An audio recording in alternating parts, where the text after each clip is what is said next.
Greetings, Earthlings, we be Green Maxon. So take me to your leader, cause can't stop, won't stop. Number 9, Azive Virgo, our magistrates, arbiters. And you know who I'm talking about, it's the Andromedans, our signal projectors. The Andromedans are the ones that seem most familiar because they're the closest to us in our galaxy system. They hail from the Virgo star system, which is near Canis Major and Canis Minor, which is next to where Gemini and Sagittarius are located.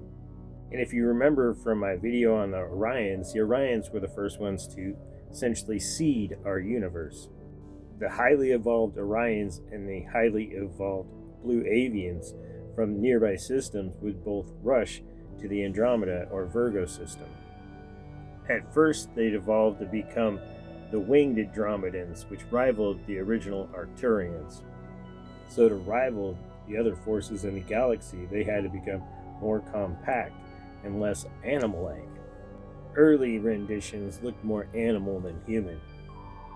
But eventually, like every other species, they'd evolve. The longer they were away from their origins, Orion and Sagittarius, the more they turned into humanoids.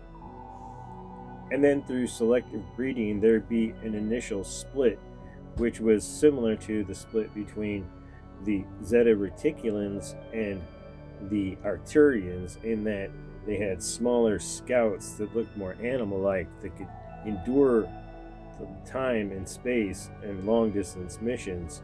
And then they had larger, bigger, more warrior-like, more evolved creatures that would come as backup or would occupy. And these early groups of Andromedans were actually androgynous, which is where we get the word neither or non-binary. And so they kind of ruled almost as a matriarchal society, except that there wasn't one side or the other. Eventually, they become like a golden-eyed, green-skinned being that had very great endurance and high intelligence. And be it that they were very close to Earth in the Virgo star system, the beings called the Zaum from Zeta Reticuli would venture out to spread the Andromedan species. The problem was they had the Orions to contend with, because they got mistaken for them because they looked very similar. Although the Orions or the Taum are more directly related to the Arcturians or the Oweu, the Orions or Taum look more like the Zeta Reticulans or the Zaum. And be it that the Orions are an older species more directly related to the Arcturians, they know to keep the natural order straight in the galaxy. But the Andromedans or the Zaum, being a more robust species, were not having it, so they wanted to get to know the humans. And then all three types of species visited Earth, but Earth couldn't tell the difference. But the crazy thing is the good ones, the Taum, use scare tactics to keep human beings afraid of the Zaum, which are benevolent.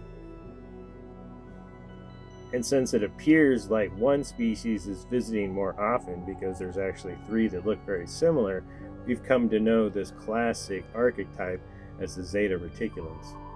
And eventually, despite the Orion's best efforts, the Zaum make contact with humans. And this became the first element of space politics, because how do you know who your enemy is if they look exactly like you? And the first visual representation we see of this green-skinned frenemy manifests as a vulture goddess archetype called Nekhbet from Egypt. Now, in Egyptian canon, she's a lot like Ahura Mazda from Zoroastrianism. But there's a deeper meaning, because it appears as though Nekhbet, or this vulture goddess, rides high in the sky in a magic boat and speaks to people on Earth through snakes. The two creatures, Nekhbet and Wadjet, who represented by the creatures on the front of the pharaoh's crown, are said to inhabit the same spirit, and the divine message comes to the vulture, and the vulture passes it on to the snake, who's responsible for delivering the deadly message, and then the vulture reaps the rewards from the deadly message. Because what was happening is the Sahum, which are our signal projectors, were pretending to be vulture goddesses hiding in the trees, sending messages or words to people on Earth. They had a sort of distance empathy that you could almost perceive or feel. And in every bit of Egyptian architecture that contains the characters Nekbet or Wadjet, they're made up of blue, red, and green colors.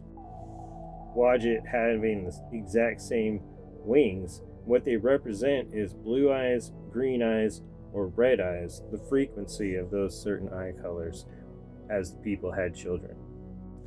Because on average, you'll get 3 times as many brown-eyed people as you'll get blue-eyed people, and only, I think it's 1/3 as many green eyes as blue and red. This becomes a maternal message from grandmother to granddaughter, which is a combination of both Nekbet and Wadjet. And so this young woman would grow up to be the matriarch's favorite, or a male favorite grandchild may grow up to be a malevolent being. But this signal projection, this telepathy, became to be known as voice of a demon, because Nekbet was the one that was there to tell you that you were about to die, like a vulture would. And so, although the old vulture had all the knowledge in the world, and so a culture's health and longevity was dependent on the culture's relationship with their grandparents. So then grandma's wisdom was taken for gold, and grandpa's wisdom was a cool platinum. What was really brewing underneath was the Zeta Reticuli trying to capitalize on human evolution. So for the first time, the Andromedans realized they could create a soul family on a new planet where they're actually the most advanced civilization rather than being on the bottom rung. And so eventually a human species would emerge having both green and golden eyes as a remote counterpart to their fellow genetic progeny. And their goal essentially is to incorporate enough of the human DNA into their DNA that they could exist in our solar system without getting cancers or skin problems. Because they weren't actually the first ones to Earth. The Sirians were, but they actually failed. The Andromedans knew they'd have to become a multi-hybrid composite. And like a vulture, they swoop in to try and take the scepter from the Earth. At first, they try brute force, but that fails. So they do what they can to blend in and be less threatening, as in Dante's Inferno, the goblin becomes Farfarello. And this passive-aggressive behavior of a buzzard starts to catch on.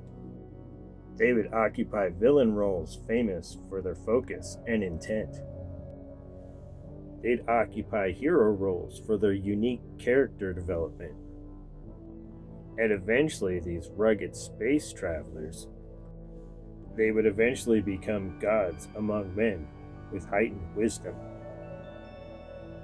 They would eventually grow to embrace the saying, Osan Emi Okan, which means to bring the spirit into the energy, or to give the elderly wisdom to the young people. Because sometimes it's not what you say, but how you say it that sends a real message. And so with this strong signal projection, the Andromedan starseed becomes invincible. Like always, if you like what you see and you want a free starseed reading in private, go ahead and send me a comment or a DM. I'm the Abu Muahu Kalunes. Enjoy the truth.